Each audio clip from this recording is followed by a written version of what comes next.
testing, but there are concerns after 12 million children. Officials on the Greek island of Corfu have warned its tourism business will be badly affected if England imposes quarantine on people returning from Greece. Last year, around 40% of the 1.6 million tourists to visit the island were British. Since July, they've started returning, but now there are fears that could change if the numbers in Greece go up and England changes the rules on quarantine. Bethany Bell reports from Corfu. Tourists are back on the sunbeds at this Corfu resort. Many of these people are English. For the last few days, they've been worried about whether they'd have to self-isolate for 14 days when they return home.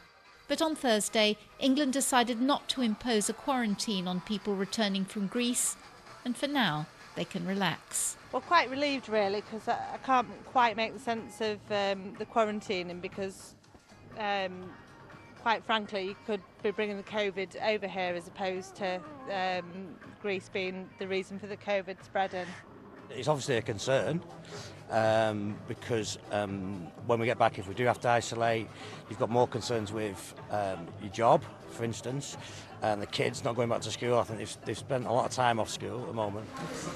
England's decision is a relief for local hotel owners too. Last year, almost half the foreign tourists in Corfu were British, although many other nationalities come here as well. The president of the Corfu Hotel Association says he waits in suspense each week to see what the government in London decides to do.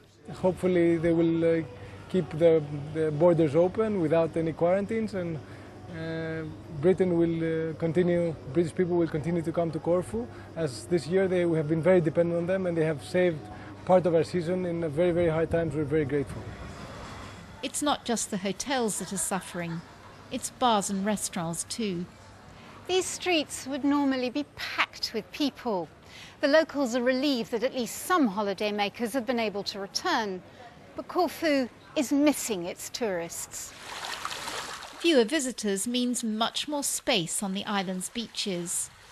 But for the sake of the economy, locals are hoping things return to normal soon. Bethany Bell, BBC News, Corfu. Through the Ministry of Health and